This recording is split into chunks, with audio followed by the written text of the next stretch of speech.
Editha's Burglar by Francis Hodgson Burnett. Illuminated capital I. I will begin by saying that Editha was always rather a queer little girl, and not much like other children. She was not a strong, healthy little girl, and had never been able to run about and play, and as she had no sisters or brothers or companions of her own size, she was rather old-fashioned, as her aunts used to call it. She had always been very fond of books, and had learned to read when she was such a tiny child, that I should almost be afraid to say how tiny she was when she read her first volume through.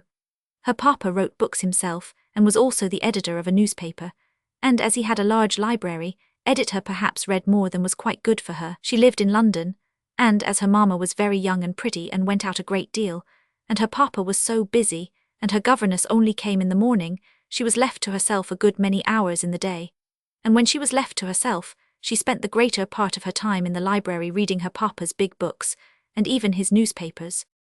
She was very fond of the newspapers, because she found so many curious things in them, stories, for instance, of strange events which happened every day in the great city of London, and yet never seemed to happen anywhere near where she lived. Through the newspapers, she found that there were actually men who lived by breaking into people's houses and stealing all the nice things they could carry away, and she read that such men were called burglars.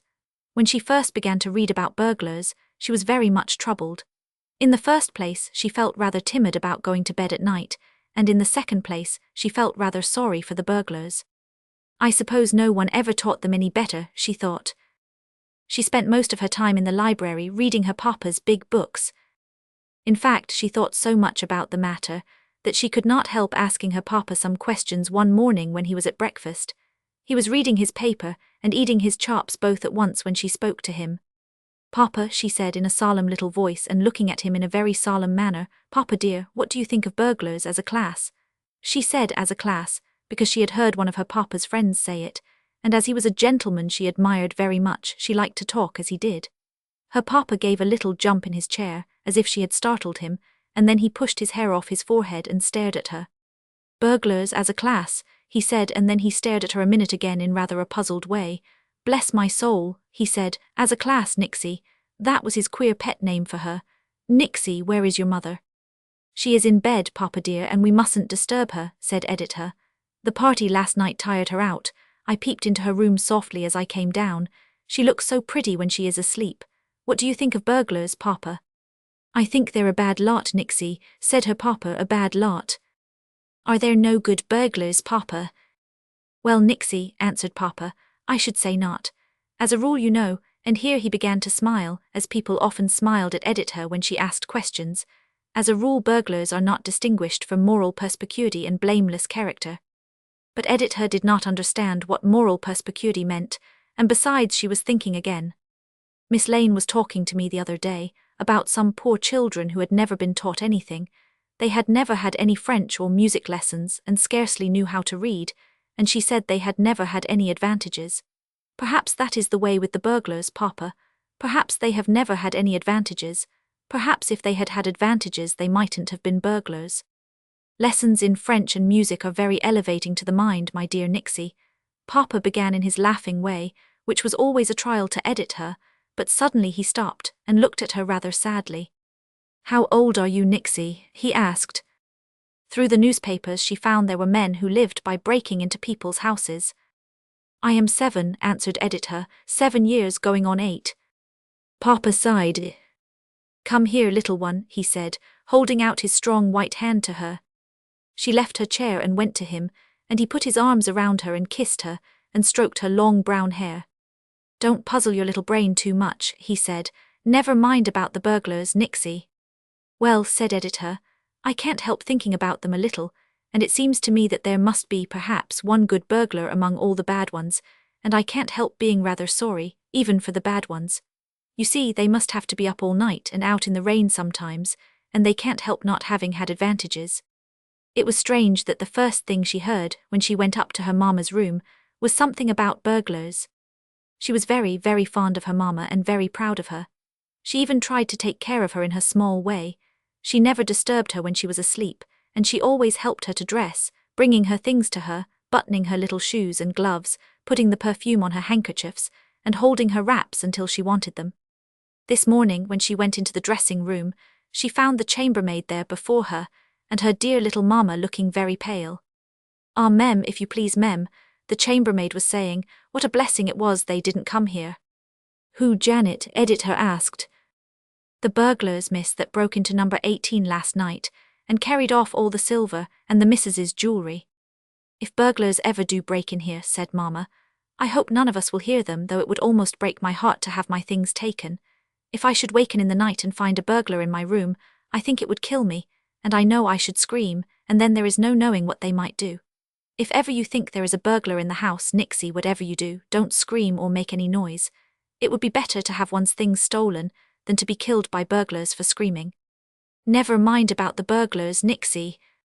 She was not a very wise little mamma, and often said rather thoughtless things, but she was very gentle and loving, and Editha was so fond of her that she put her arms round her waist and said to her, "Mamma, dearest, I will never let any burglars hurt you or frighten you if I can help it. I do believe I could persuade them not to. I should think even a burglar would listen to reason."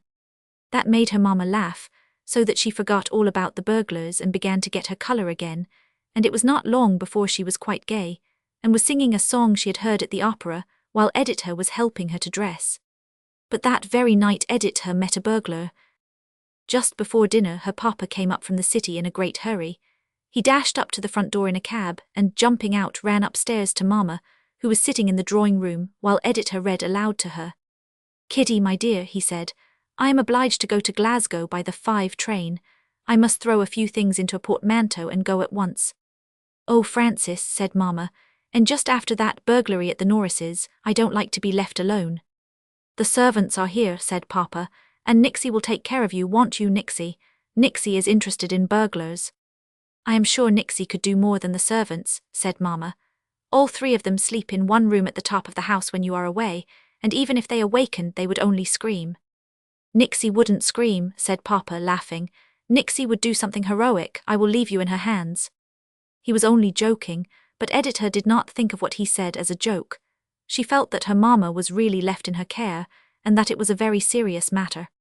She thought about it so seriously that she hardly talked at all at dinner, and was so quiet afterward that her mamma said, "Dear me, Nixie, what are you thinking of? You look as solemn as a little owl." "I am thinking of you, mamma," the child answered.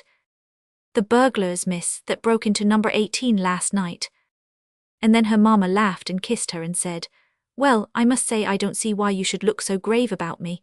I didn't think I was such a solemn subject." At last bedtime came, and the little girl went to her mother's room because she was to sleep there. "I am glad I have you with me, Nixie," said mamma, with a rather nervous little laugh. "I am sure I shouldn't like to sleep in this big room alone." But after she was in bed, she soon fell asleep, and lay looking so happy and sweet and comfortable that Editha thought it was lovely to see her. Editha did not go to sleep for a long time. She thought of her papa trying to sleep on the train, rushing through the dark night on its way to Scotland. She thought of a new book she had just begun to read. She thought of a child she had once heard singing in the street, and when her eyes closed at length her mind had just gone back to the burglars at number 18. She slept until midnight, and then something wakened her. At first she did not know what it was, but in a few minutes she found that it was a queer little sound coming from downstairs, a sound like a stealthy filing of iron. She understood in a moment then, because she had heard the chambermaid say that the burglars broke into number 18 by filing through the bars of the shutters. "It is a burglar," she thought, "and he will awaken mamma." If she had been older and had known more of the habits of burglars, she might have been more frightened than she was. She did not think of herself at all, however, but of her mother. She began to reason the matter over as quickly as possible, and she made up her mind that the burglar must not be allowed to make a noise. "I'll go down and ask him to please be as quiet as he can," she said to herself, "and I'll tell him why." Certainly, this was a queer thing to think of doing, but I told you when I began my story that she was a queer little girl. She slipped out of bed so quietly that she scarcely stirred the clothes, and then slipped just as quietly out of the room and down the stairs. The filing had ceased, but she heard a sound of stealthy feet in the kitchen, and though it must be confessed her heart beat rather faster than usual, she made her way to the kitchen and opened the door. "Kitty," he said, "I am obliged to go to Glasgow." Imagine the astonishment of that burglar when, on hearing the door open, he turned round and found himself looking at a slender little girl in a white frilled nightgown and with bare feet, a little girl whose large brown eyes rested on him in a by no means unfriendly way. "I'll be polite to him," Editha had said as she was coming downstairs. "I am sure he'll be more obliging if I am very polite. Miss Lane says politeness always wins its way." So the first words she spoke were as polite as she could make them. "Don't be frightened," she said in a soft voice. "I don't want to hurt you, I came to ask a favor of you." The burglar was so amazed that he actually forgot he was a burglar and staggered back against the wall. I think he thought at first that Editha was a little ghost. "You see, I couldn't hurt you if I wanted to," she went on, wishing to encourage him. "I'm too little. I'm only 7 and a little over, and I'm not going to scream because that would waken Mama, and that's just what I don't want to do." That did encourage the burglar, but still he was so astonished that he did not know what to do. "Well, I'm blowed," he said in a whisper, "if this ain't a rummy go," which was extremely vulgar language, but unfortunately he was one of those burglars who, as Miss Lane said, had not had any advantages, which is indeed the case with the majority of the burglars of my acquaintance. Then he began to laugh, in a whisper also, if one can be said to laugh in a whisper. He put his hand over his mouth and made no noise, but he laughed so hard that he doubled up and rocked himself to and fro. "The rummiest go," he said in his uneducated way, "and she hain't agun to 'urt me, oh my hay." He was evidently very badly educated indeed, for he not only used singular words, but sounded his H's all in the wrong places. Editha noticed this, even in the midst of her surprise at his laughter. She could not understand what he was laughing at. Then it occurred to her that she might have made a mistake. "If you please," she said with great delicacy, "are you really a burglar?" "Don't be frightened," she said, "I don't want to hurt you." He stopped laughing just long enough to answer her. "Lor no, miss," he said, "by no manner o' means. I'm a dear friend o' your par S come to make a evenin' call and not a wishin' to trouble the servants. I stepped in through the winder." "Ah," said Editha, looking very gravely at him, "I see you are joking with me as Papa does sometimes. But what I wanted to say to you was this. Papa has gone to Scotland and all our servants are women, and Mamma would be so frightened if you were to waken her that I am sure it would make her ill. And if you are going to burgle, would you please burgle as quietly as you can, so that you won't disturb her?" The burglar stopped laughing and, staring at her, once more uttered his vulgar exclamation. "Well, I'll be blowed." "Why don't you say I'll be blown?" asked Editha. "I'm sure it isn't correct to say you'll be blowed." She thought he was going off into one of his unaccountable fits of laughter again, but he did not. He seemed to check himself with an effort. "There hain't no time to waste," she heard him mutter. "No, I suppose there isn't," she answered. "Mamma might wake and miss me. What are you going to burgle first?" "You'd better go upstairs to your ma," he said rather sulkily. Editha thought deeply for a few seconds. "You oughtn't to burgle anything," she said.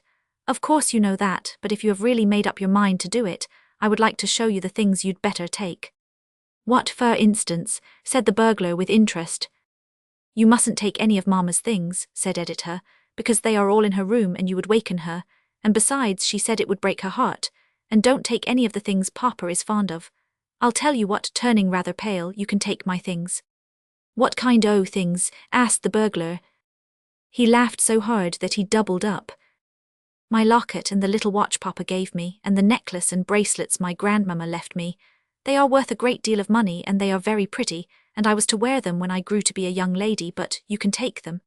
And then," very slowly and with a deep sigh, "there are my books. I'm very fond of them, but—" "I don't want no books," said the burglar. "Don't you?" exclaimed she. "Ah, thank you." "Well," said the burglar, as if to himself and staring hard at her brightening face, "I never see no sich a start afore." "Shall I go upstairs and get the other things?" said Editha. "No," he said. "You stay where you are or come along o' me into the pantry and sit down while I'm occupied." He led the way into the pantry and pushed her down on a step, and then began to open the drawers where the silver was kept. "It's curious that you should know just where to look for things and that your key should fit, isn't it?" said Editha. "Yes," he answered, "it's very sing'lar indeed. There's a good deal in Bain educated." "Are you educated?" asked Editha with a look of surprise. "Did you think I was?" said the burglar. "Well," said Editha, not wishing to offend him, "you see, you pronounce your words so very strangely." "It's all a matter o' taste," interrupted the burglar. "Oxford and Cambridge as different vocabularies." Did you go to Oxford? Asked Editha politely. No, said he, nor yet to Cambridge. Then he laughed again, and seemed to be quite enjoying himself as he made some forks and spoons up into a bundle. I 'ope there hain't no plated stuff 'ere, he said. Plate's vulgar, and I 'ope your parents hain't vulgar, cast that be settin', you're a werry bad example and espielin' your morals. I am sure Papa and Mama are not vulgar, said Editha. The burglar opened another drawer, and chuckled again, and this suggested to Editha's mind another question. Is your business a good one? She suddenly inquired of him. It's curious that you should know just where to look for things, said Editha. Tain't as good as it ought to be, by no manner o' means, said the burglar. Every one hain't as hobligin as you, my little dear. Oh, said Editha, you know you obliged me by not making a noise. Well, said the burglar, as a rule we don't make a practice o' makin' no more noise than we can help. It hain't considered ealthy in the profession. Would you mind leaving us a few forks and spoons to eat with, if you please?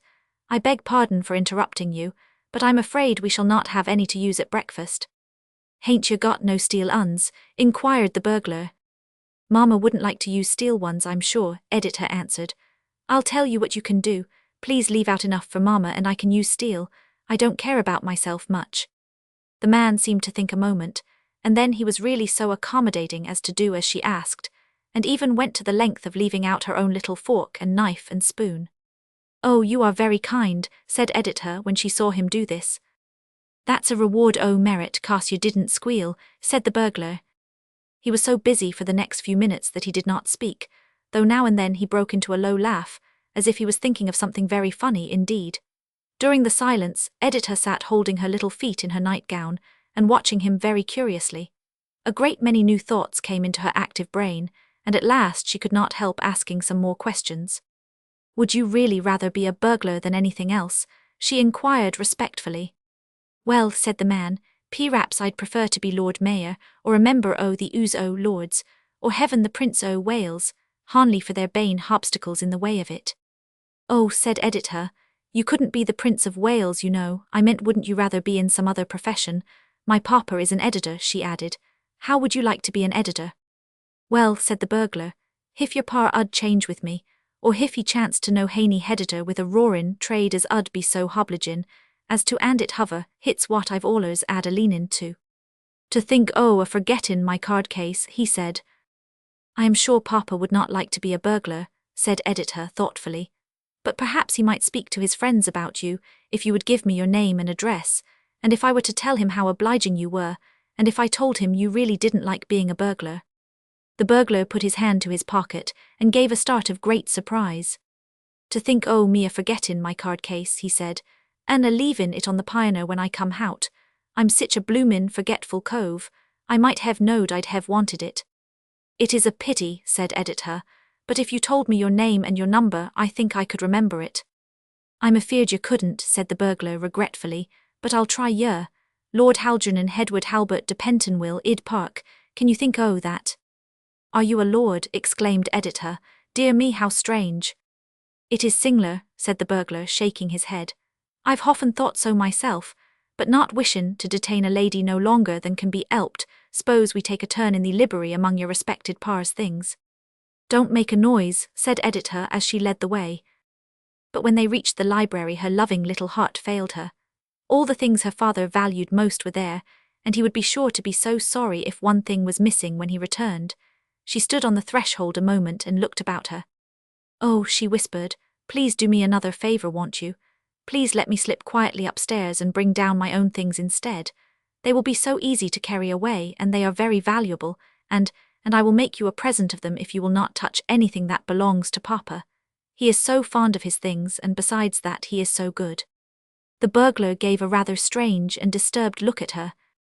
Go and get your gimcracks, he said in a somewhat grumbling voice. Editha came slowly down the staircase with her treasures. Her treasures were in her own room, and her bare feet made no sound as she crept slowly up the staircase and then down again. But when she handed the little box to the burglar her eyes were wet. Papa gave me the watch and Mama gave me the locket, she whispered tremulously, and the pearls were Grandmamma's and Grandmamma is in heaven. It would not be easy to know what the burglar thought. He looked queerer than ever. Perhaps he was not quite so bad as some burglars, and felt rather ashamed of taking her treasures from a little girl who loved other people so much better than she loved herself. But he did not touch any of Papa's belongings, and indeed did not remain much longer. He grumbled a little when he looked into the drawing room, saying something to himself about folks never havin' no consideration for a cove, and leavin' nothin' portable Andy, expectin' of him to carry off 75-pound bronze clocks and marble statues. But though Editha was sorry to see that he appeared annoyed, she did not understand him. After that he returned to the pantry and helped himself to some cold game pie, and seemed to enjoy it, and then poured out a tumbler of wine, which Editha thought a great deal to drink at once. "Your health, my dear," he said, "an' 'appy returns and many on 'em. May you grow up a horniment to your sect and a comfort to your respected ma and pa." And he threw his head very far back, and drank the very last drop in the glass, which was vulgar to say the least of it. Then he took up his bundles of silver and the other articles he had appropriated, and seeing that he was going away, Editha rose from the pantry step. "Are you going out through the window?" she asked. "Yes, my dear," he answered with a chuckle. "It's a little habit I've got into. I prefers 'em to doors." "Well, goodbye," she said, holding out her hand politely, "and thank you, my lord." She felt it only respectable to say that, even if he had fallen into bad habits and become a burglar. He shook hands with her in quite a friendly manner, and even made a bow. "You're welcome, my dear," he said. "And I must add that if I ever see a queerer or better behaved little kid, may I be blowed, or, as you told me it would be more correcter to say, I'll be blown." He threw his head very far back, which was vulgar. Editha did not know he was joking. She thought he was improving, and that if he had had advantages he might have been a very nice man. It was astonishing how neatly he slipped through the window. He was gone in a second, and Editha found herself standing alone in the dark, as he had taken his lantern with him. She groped her way out and up the stairs, and then, for the first time, she began to feel cold and rather weak and strange. It was more like being frightened than any feeling she had had while the burglar was in the house. "Perhaps if he had been a very bad burglar he might have killed me," she said to herself, trembling a little. "I am very glad he did not kill me, for it would have hurt Mamma so, and Papa too, when he came back and they told him." Her mamma wakened in the morning with a bright smile. "Nobody hurt us, Nixie," she said. "We are all right, aren't we?" "Yes, Mamma dear," said Editha. She did not want to startle her just then, so she said nothing more, and she even said nothing all through the excitement that followed the discovery of the robbery, and indeed said nothing until her papa came home, and then he wondered so at her pale face and petted her so tenderly, and thought it so strange that nothing but her treasures had been taken from upstairs, that she could keep her secret no longer. "Papa," she cried out all at once in a trembling voice, "I gave them to him myself." "You, Nixie, you," exclaimed her papa, looking alarmed. "Kitty, the fright has made the poor little thing ill." "No, Papa," said Editha, her hands shaking, and the tears rushing into her eyes. She did not know why. "I heard him, and I knew Mamma would be so frightened, and it came into my mind to ask him, not to waken her, and I crept downstairs and asked him. And he was not at all unkind, though he laughed, and I stayed with him and told him I would give him all my things if he would not touch yours nor Mamma's. He wasn't such a bad burglar, Papa, and he told me he would rather be something more respectable. To think of her risking her dear little life to save me." And she hid her face on her papa's shoulder.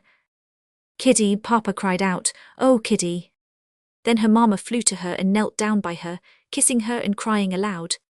"Oh, Nixie, if he had hurt you, if he had hurt you."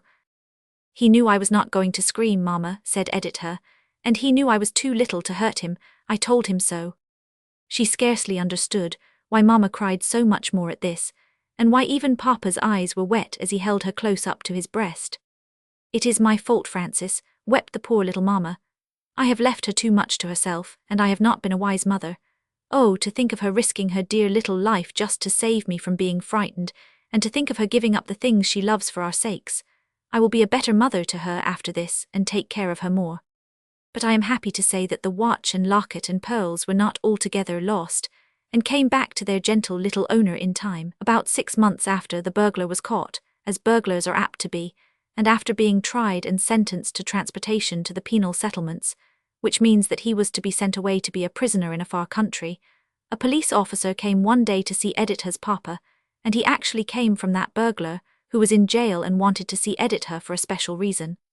Editha's papa took her to see him, and the moment she entered his cell she knew him.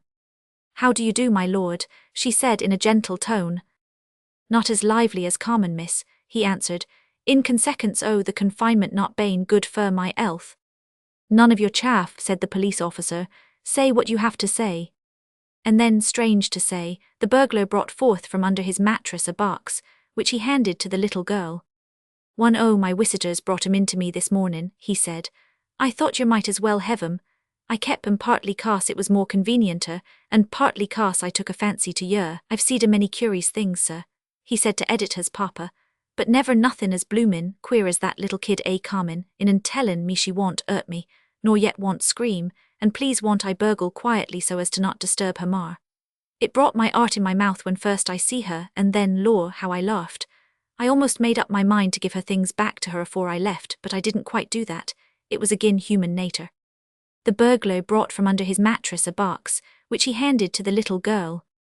But they were in the box now, and Editha was so glad to see them that she could scarcely speak for a few seconds. Then she thanked the burglar politely. "I am much obliged to you," she said, "and I'm really very sorry you are to be sent so far away. I am sure Papa would have tried to help you if he could, though he says he is afraid you would not do for an editor." The burglar closed one eye and made a very singular grimace at the police officer, who turned away suddenly and did not look round until Editha had bidden her acquaintance goodbye. And even this was not quite all. A few weeks later, a box was left for Editha by a very shabby, queer-looking man, who quickly disappeared as soon as he had given it to the servant at the door. And in this box was a very large, old-fashioned silver watch, almost as big as a turnip, and inside the lid were scratched these words: "To the little kid. From a friend and well-wisher, Lord Halgernon Hedward Halbert, de Pentonville, Hyde Park."